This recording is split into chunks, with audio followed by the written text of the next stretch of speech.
Okay, well, good evening again. So this is kind of turns out to be an elevator speech presentation because these are really rich topics and we got 10 minutes for this. So to allow for discussion. So I'm going to talk really fast. The gateway of contrition. Because of their limitless compassion, the Buddha's and Dharma ancestors have flung wide the gates of compassion to all living things.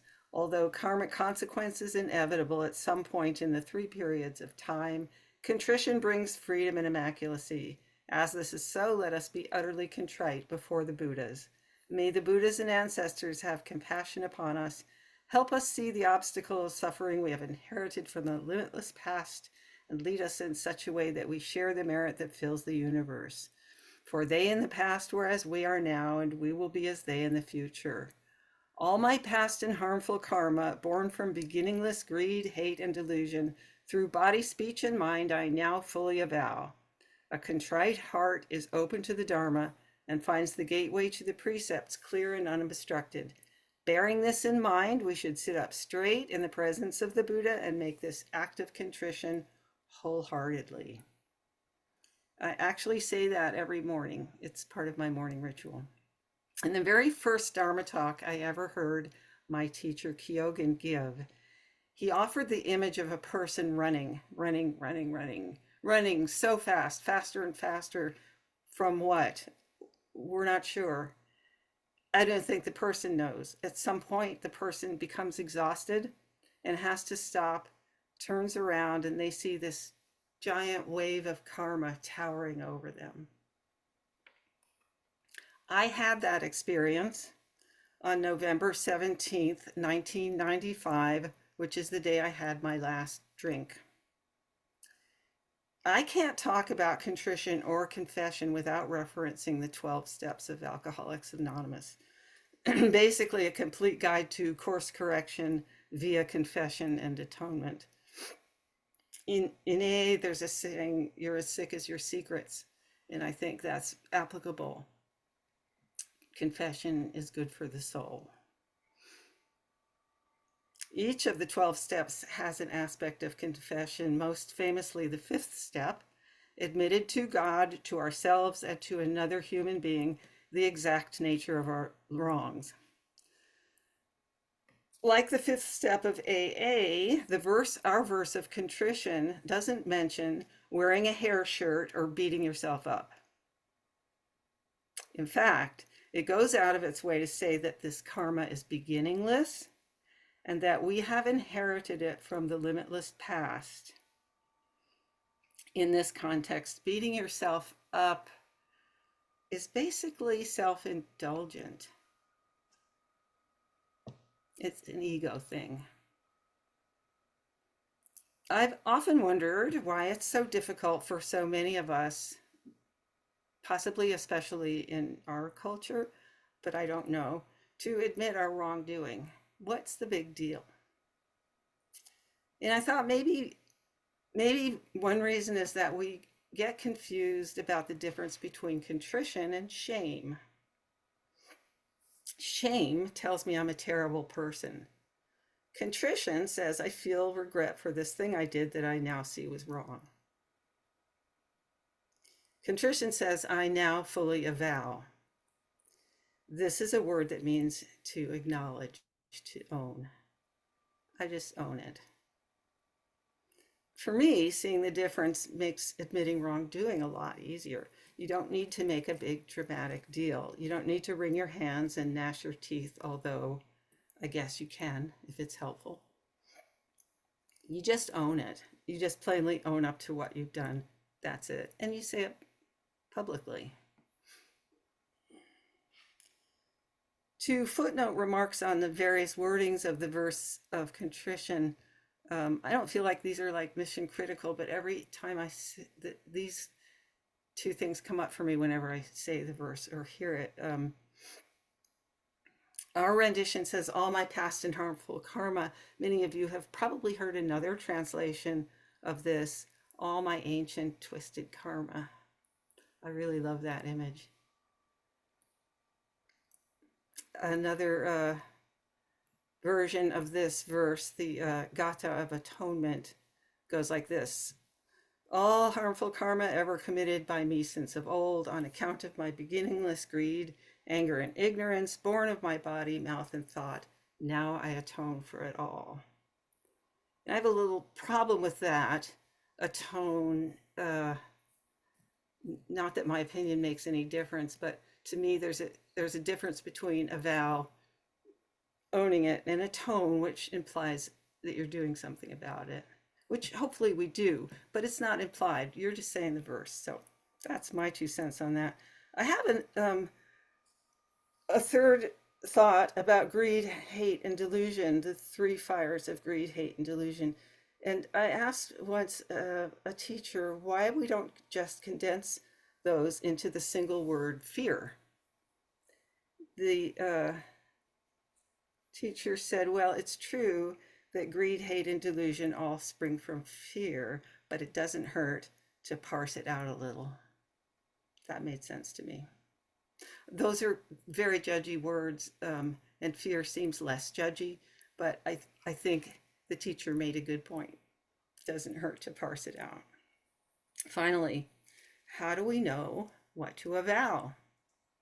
How do we become aware of how our past and harmful karma is manifesting in our day-to-day life? Well, one way would be through meditation. Roshi Kennett, our founder's teacher and my Dharma grandmother, said, the stuff that comes up when meditation starts to break down the walls we have built against seeing who we really are. As it comes up, deal with it, allow it to go, and above all, sit up straight and face yourself and say, yes, I did this. I'm going to do something about it. The first things that come up in meditation, all the junk that's got in the way that you need to clean off so that you can really see the eternal. And Shinryu Suzuki, who famously wrote in Zen Mind, Beginner's Mind, meditation is one embarrassment after the next. With a pure heart, we can take refuge in the three treasures. We should repeat with bowed heads, making Gesho, I take refuge in the Buddha, I take refuge in the Dharma, I take refuge in the Sangha. We take refuge in the Buddha as our true teacher.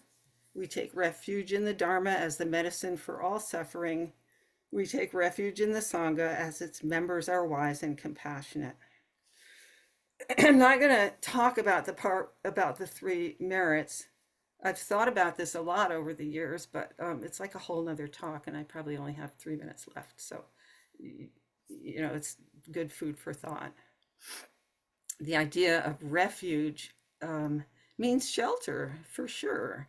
In my case, at least, not necessarily shelter from the real world, but shelter from the wreckage created by my own ego and delusion, which is interesting that it turns out, it's interesting to me that reality turns out to be a refuge. I always thought it was the other way around. Chogyam Trungpa Rinpoche, whose name I aspire one day to be able to pronounce, writes in his lovely article, The Decision to Become a Buddhist, in the Lion's Roar, May 2017.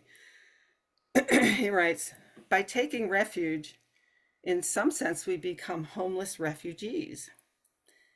Taking refuge doesn't mean that we are helpless and then handing all our problems over to somebody or something else.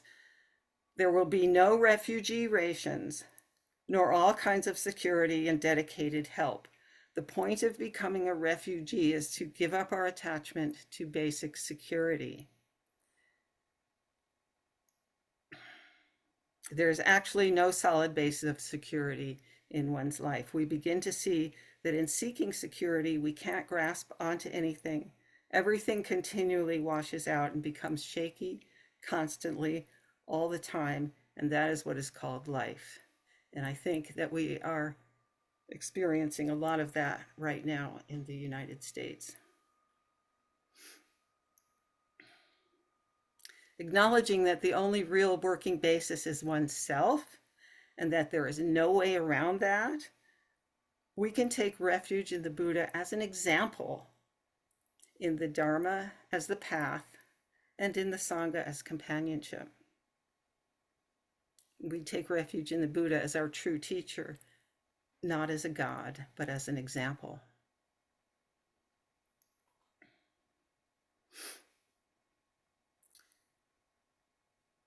He writes, the example of the Buddha's life is applicable because he started out in basically the same kind of life that we lead, with the same confusion. He went through a lot of religious trips. He tried to work with the theistic world of Hinduism of the time, looking for an outside solution. Eventually, he began working on himself. He became a Buddha, but until he did that, he was just a wishy-washy spiritual tripper, just like us. So taking refuge in the Buddha as an example is realizing that our case history is in fact comparable to his. Taking refuge in the Dharma, we take refuge in the Dharma's path. Like the 12 steps, the Dharma offers us a clear operating manual for our lives. In this way, we find that everything in our life situation is a constant process of learning and discovery. We don't think of some things as secular and other things as sacred, but everything is regarded as truth, which one could say is the definition of Dharma. Taking refuge in the Sangha, again, like AA, the fellowship is everything. For me, this continues to be not just about friendship and support, but also about not praising self or blaming others. The Sangha teaches me that I'm not that special, not that different from any other suffering being. In AA, we have a phrase called terminal uniqueness. I can't do this program because of this reason or that. It doesn't really agree with me. I can't do it because I'm not like you. I'm too special to work this program, which is the way a lot of alcoholics continue to drink, and our egos continue to dominate and misguide us. Our paths are all a little different and all essentially the same. Anyone can be enlightened in a cave. We need each other and our teachers as mirrors.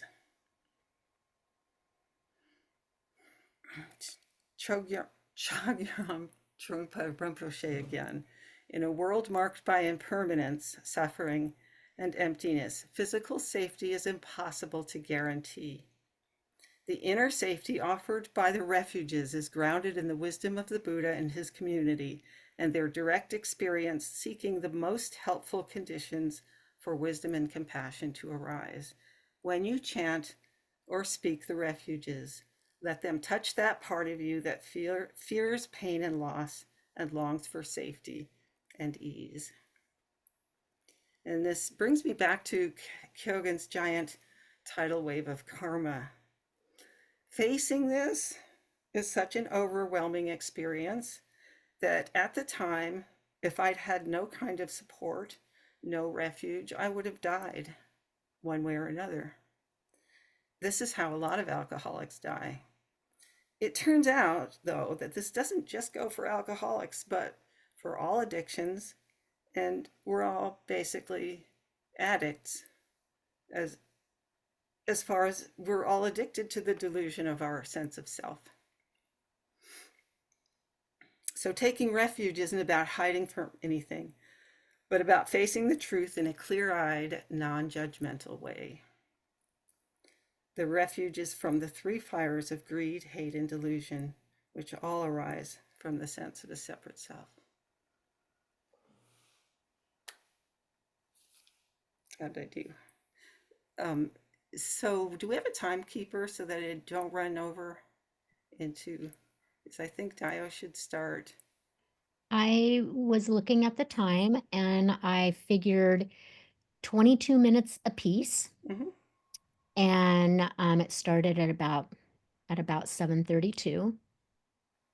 So to give each other time for discussion too afterwards. So 22 minutes on top of 32, is it about 52? Okay. So we could stop at about 52, 7:52 Thank to you. start our next discussion. Thanks for keeping track of that, Sean. So, I had a question. mhm, You mentioned that you thought the three poisons were all based in fear. mhm, I've always thought that one example of greed is, for instance, the desire to overeat. mhm, That to me has always been a form of greed. mhm. I don't, however, see how that has anything to do with fear. Yeah, I mean, it's only my interpretation, and to me, for me, the desire to overeat um, stems from a fear of not having enough, and that's just me. I'm sure there's 100 reasons why people overeat, um, but in general, feels to me like greed in general would stem from a fear of not having enough.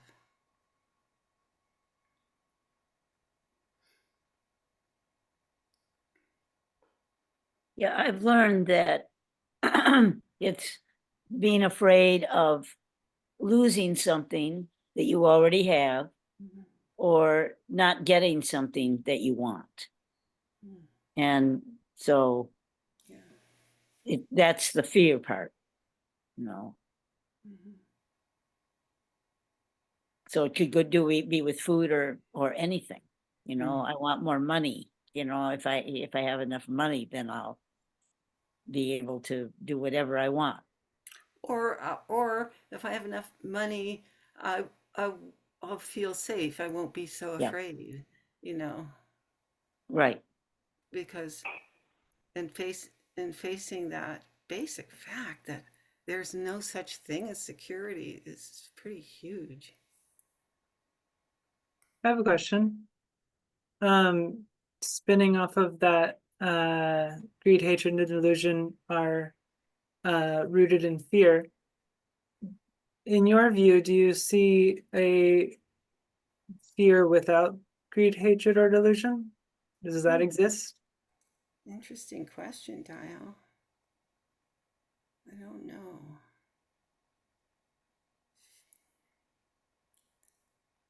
Mm, you know, it begs the question for me about the fear behind uh, the fear that causes delusion. So a fear that might be unrelated to those three could be something like, fear of death, for instance. And yet, is fear of death a delusion? I don't really know. I mean, like, yeah, I think that that's an open-ended question. I would say so because death is natural. But I don't know. Yeah, it's a great question. To me, though, there's the fear of somebody's chasing you with a knife, Hmm. and to me, that's not a delusion. I mean, that's real. You need your body's reacting with your old reptile brain, get the heck out of here so that you survive. So I think there's maybe different kinds of fear, Hmm. but that's unless whoever's chasing you with a knife isn't real, it's not a delusion. I don't think. Yeah. Yeah, I really don't know. I mean, I always thought fear, hate, and delusion were such. Um, I mean, greed, hate, and delusion were such loaded words. They sounded so scoldy to me and harsh, and I didn't want to think in those kind of terms, And so I thought that those things really just spring from fear, and we all experience fear of some kind, and maybe that's a kinder way to look at it, you know. But I yeah, I appreciate the invitation to examine my fear.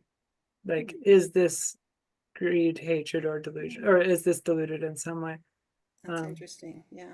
Like when fear comes up? Yeah. Yeah. Yeah. I That's also think, a great point. yeah, that's a great thought. Also think, for me, I fear the unknown. So like we know that we really don't know anything for sure. You know, it's all unknown. The next moment's unknown. And I know that, but I don't want to know that. And so, you know, not knowing what's going to happen, especially if there's some kind of trauma, it causes fear and anxiety. Yeah. And then that maybe it's a delusion because you have to kind of realize that it is unknown.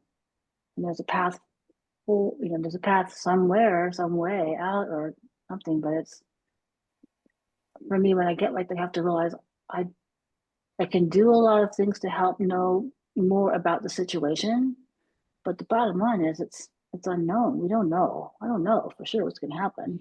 The world could blow up tomorrow. Don't know, you know. Yeah. And just trying to sit with that and say, you know, life goes on, but we don't really know.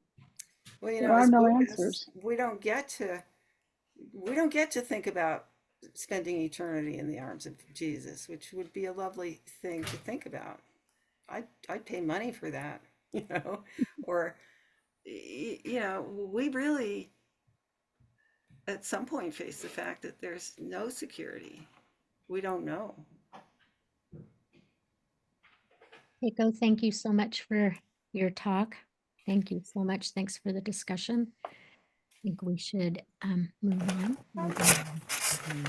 Thanks for keeping time, John. On to Daio. Can I start? Well, having taken the 3 refuges, oh gosh, okay, whatever. Cease from evil, release all self-attachment. This is the house of all the ways of Buddha. This is the source of all the laws of Buddhahood. Do only good, take selfless action. The Dharma of the Anuttara Samyak Sambodhi, perfect enlightenment, is the Dharma of all existence, never apart from the present moment. Do good for others. Embrace all things and conditions. Leap beyond the holy and the unholy. Let us rescue ourselves together with all beings. These are the 3 pure precepts, and they are the first and last word on all precept practice as I have experienced it. Them being objectless, they can easily be mapped onto any of the other precepts. I don't think of them so much as rules in themselves, but more like instructions for what to do when you've been caught by a grave precept. And they work. When you notice that sticky feeling in your gut, you can follow this step-by-step guide to dissolving any and all stickiness, or your money back guaranteed. I intend to briefly describe each of these 3 as I understand them. But please know that my understanding is limited, and even if it weren't, 10 minutes is not nearly enough time to plumb the depths of this great teaching. So I encourage you to refer back to these precepts often as you navigate all of your other precepts practice over the course of this series and in your life. Cease from evil. Release all self-attachment. This is the house of all the ways of Buddha. This is the source of all the laws of Buddhahood. My favorite word in this sentence, and maybe the whole Kyoji Kaimon, is the word evil. So provocative. It can elicit thoughts of Christian hells or comic book supervillains or of real-life atrocities. But what really constitutes evil? Where does one draw the line between bad and evil? It's a question people in the West have been truly obsessed with for generations. Well, I don't know what the Christians or the comic books think evil is, but in the context of our practice, we actually have been given a pretty clear definition of it. Release all self-attachment. What you are doing is much less important than how you are doing it. What you're doing is much less important than how you are holding your heart when you do it. Any actions you take from a place of a separate self is evil and will cause harm. Unchecked, that harm may cascade and grow into something even worse. If I make a habit of stealing away to check my phone at stoplights, for instance, it can seem pretty harmless, but it contributes to an overall attitude of nonchalance around road safety. And I'll pretty soon be checking my phone in slow traffic or near road construction or anytime it vibrates, just a quick glance, and before you know it, I have endangered my life, the happiness of anyone who would grieve me, and likewise the life of a stranger, probably several. Now, this is a very coarse example of something that operates quite subtly. But I would argue that even if none of that happens, even if all I do is check my phone at a stoplight and diligently put it away before continuing to drive, I think harm has still been done. I'm not engaged with my life at that moment. I am denying myself the opportunity to be in that moment, and I am denying that moment the opportunity to have me fully in it. I am behaving selfishly. I am conditioning my subconscious to believe that there is somewhere else I would rather be. It's an escape hatch. It's a belief in a separate being. Do only good. Take selfless action. The Dharma of the Anuttara Samyak Sambodhi, perfect enlightenment, is the Dharma of all existence, never apart from the present moment. So, having ceased from evil, having returned to zero, as Kyogen describes it, what do we do now? I'm so glad you asked. Again, this is the wrong question. It is not so important what we do as it is how we hold our hearts when we do it. Just as any action taken from a place of separate self is evil, any action taken from a place of non-separation is good. As you work through the grave precepts, you might notice that each one has a cease from evil component and a do only good component. Do not kill, cultivate, and encourage life. Do not steal, honor the gift not yet given. Don't do that. Do this instead. Cease from evil. Do only good. This is the framing that I use and find most helpful. Often I will feel in my chest that a precept has been violated, even if I'm not sure which. And understanding the pure precepts means I don't always have to know which precept has been broken. I can simply acknowledge the action as evil and begin working to transform that karma. Kakumyo said in a Dharma talk recently, I'm paraphrasing quite a bit, sometimes you try to do good, according to what you understand of the precepts. An unforeseen harm still comes of it. But this does not mean that you should hesitate to do good. Whether you do good or bad, there will be consequences that are hard to predict. And it is your responsibility to address those consequences with apologies or reparations. But so long as your intentions were pure precepts, harmful karma, that sticky, gunky feeling is not accumulated. And you are therefore more free to respond to whatever comes next, unhindered by guilt or shame. You can try this at home. Try apologizing to someone while you're still mired in guilt over whatever you did. It is very difficult to not come off as if you are begging the harmed person to relieve your guilt for you. But that is not their responsibility. It's yours. It's good to feel discomfort when learning that your actions have hurt someone. Don't shy away from that. In my view, all of the precepts are like this. They are about increasing our own agency to move freely about the world, unencumbered by guilt or shame, and it is our vow to use that freedom for the paramount task of rescuing all beings. Even though there are no beings, right? No separation. Well, we do what we can. Do good for others. Embrace all things in condition. Leap beyond the holy and the unholy. Let us rescue ourselves together with all being. This is it. This is the main event, the thing you all came out here to see, maybe. I did. This is my favorite precept.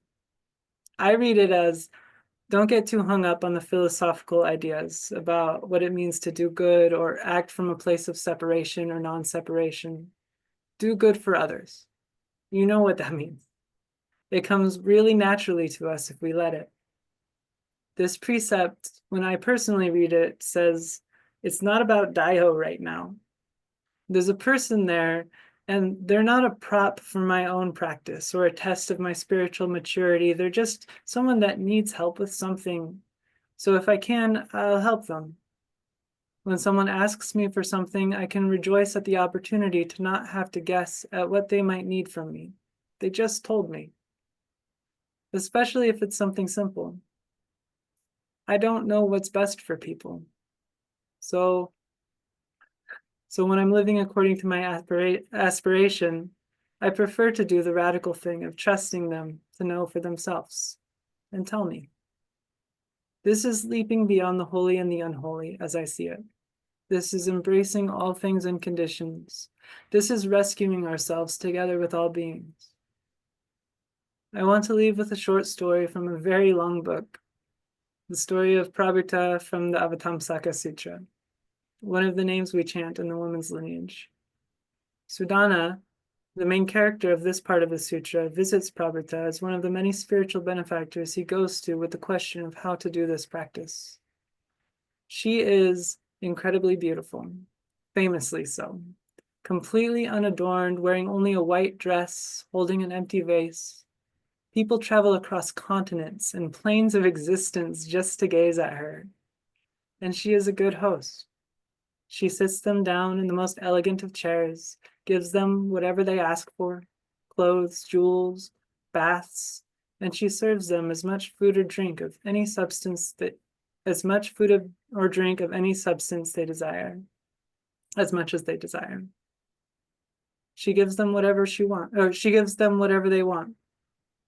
She makes them happy for the sake of increasing their happiness. But this is just my understanding of the 3 pure precepts. Like Sadhana, I would humbly encourage you to seek out many interpretations and perspectives on these teachings. Try things out, figure out what works for your life and your practice, and tell me about it in the future and in this discussion period we're about to have, because I am curious. Thank you for your kind attention.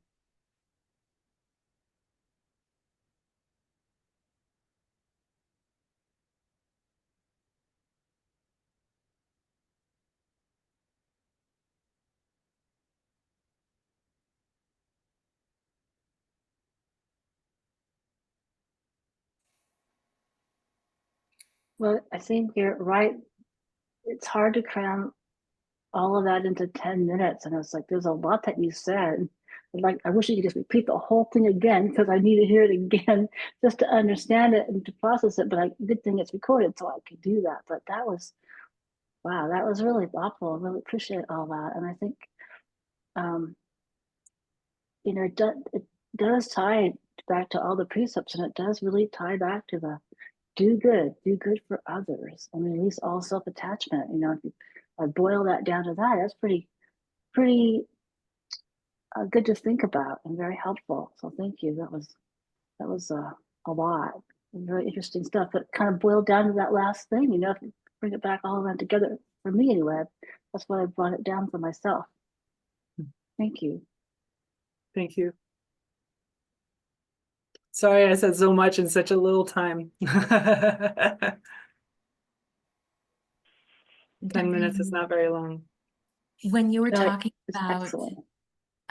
when you were talking about let's see, how we take action out of like it matters what our intention is when we do Yes. something.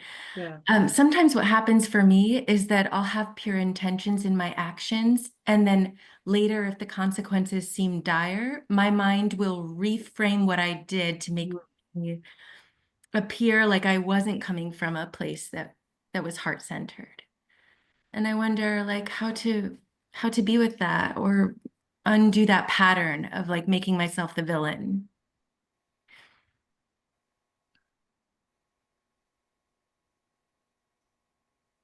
That's really sad. No, it's sad. I think little by little, that's how we undo every pattern. You find the littlest difference you can make, and you do that. Yeah. And then you do it again, and then the pattern comes. Like, trust your past self. You're great right now, and in the future, your past self will be great because you're great. Yeah. Thank you. Daiho, actions stemming from a separate self Hmm. are evil. Evil, which I'm a little bit tongue in cheek with. Okay. This is Because kind of a loaded statement. I understand that's a very like loaded big word.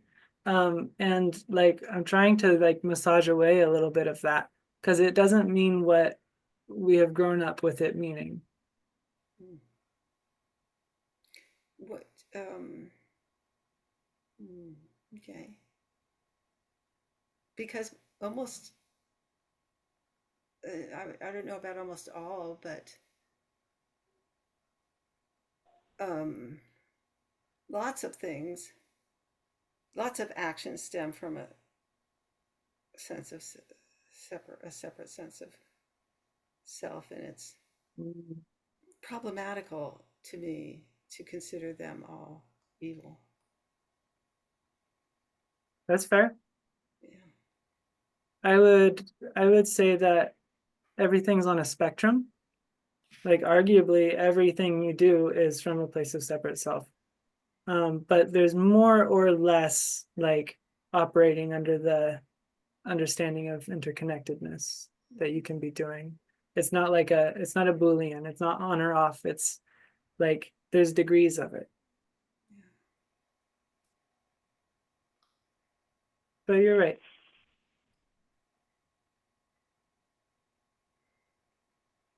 I had a question from the opposite end of that. You said something along the lines of actions taken from the connected self can never be evil. And I was wondering how you define the connected self, because I don't see, that sounds like a very dangerous statement to make. It could be. I think that I'm talking about the way karma operates and not the way actions should be judged.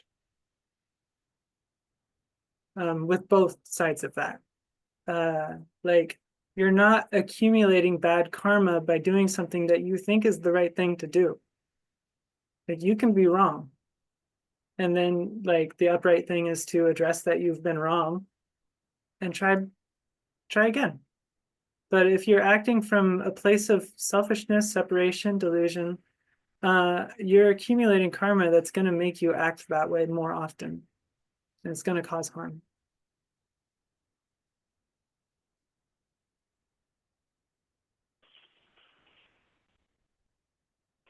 I love this though. I love this like grilling me.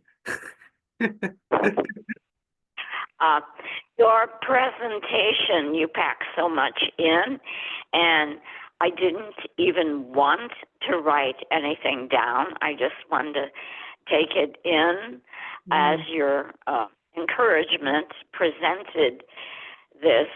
And yet when I got to stinky, gunky feeling, I thought, oh yeah, I know that, but I'm not going to write that in my notebook. But yes, thank you. And actually, I think it helps us, or it helps me, not to get too hung up on words that maybe we've grown up with or have other meanings way outside of Soto Zen. Just here and now with the precepts, what is it? How is it working for me? Thank you for this. Thank you for that. You can't see, but I bowed. So I was thinking about what you said, Heather, and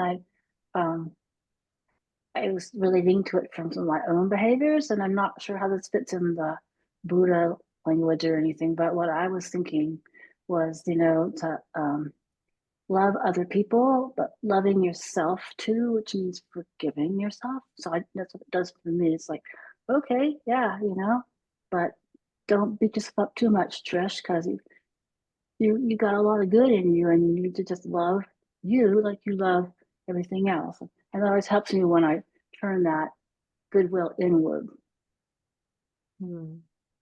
Thanks, Trish.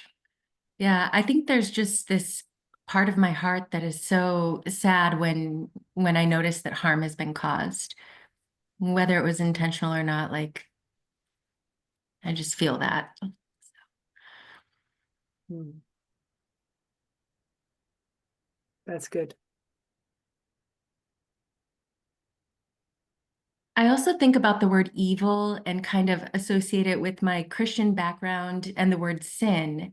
And the more I researched the word sin, I learned that it meant to miss the mark. And then even before that, it meant the fruit is not yet ripe. And I think, Whoa, wait. Whoa. yeah, super interesting to play I around. knew about the archery one. I didn't know about that. Yeah, So it's like picking an apple that is like it's sour. exactly. Um, So maybe everything has its time and place, and sometimes it just happens before it's ready. yeah, I agree with that. I want to acknowledge that like one of the things that I found difficult was writing this talk was like I know that like most of you are my seniors and more practiced than I am. So it was like how like I don't know. I really appreciate what you guys have said in the discussion. I'm going to take it to heart. I just want to say that I loved your talk. It was great, and it really spoke to me and kind of made these 3 peer precepts kind of come to life in a way that I haven't really experienced before. So thank you very much for it. Thanks for saying so.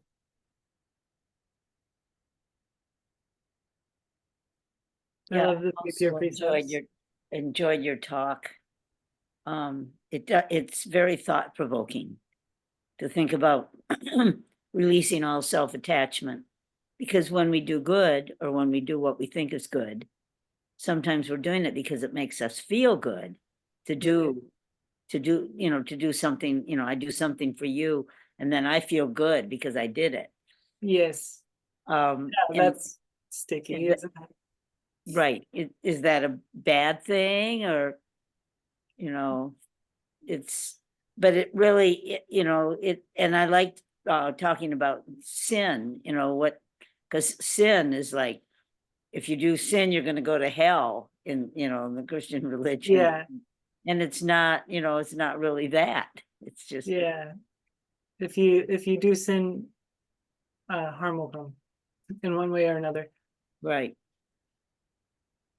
Well, again, hearkening it back to missing the mark, like I feel that in the moment, and I am in hell in that moment because I'm feeling the pain of missing the mark or picking the unripe fruit. Yeah, I think these are very strong words, and I think that this is a very strong topic that deserves strong words. With a lot of precept, you want to bring them to the relative and like smaller. It's kind of hard with the pure precepts. They're like innately bigger and like kind of lofty. So yeah, words like that are, I think, appropriate. I don't know. I think Mm. you might all be being a bit harsh on yourselves. We need to rescue ourselves and others. Sin is not about going to hell. Sin is about missing the mark. It's about aiming better next time. There you go. And to Heather, when you're saying about feeling bad when you do wrong, I have a similar problem, and it activates a much better schema that's not very positive. The phrase I repeat to myself is, it's practice, not performance. So yeah, we rescue ourselves, not just everyone. Self-care, I was gonna people. just gonna Self-care.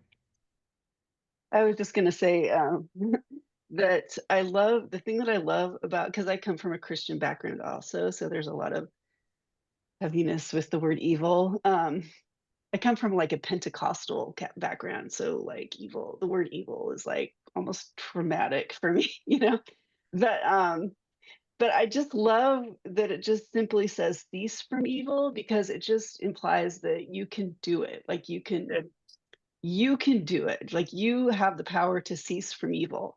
you don't have to depend on Jesus to like, you know, do it for you. You know, like, you can do this. So I feel like it's very empowering. I like it. Hmm. We're at 8:16. Who wants to do our closing verse, Teiko? Hmm. Abiding in this ephemeral world like a lotus in muddy water, the mind is pure and goes beyond. Thus we bow to Buddha. All Buddhas throughout space. Ones, bodhisattvas, mahasattvas, wisdom beyond wisdom, Rajna. Rajna Paramita.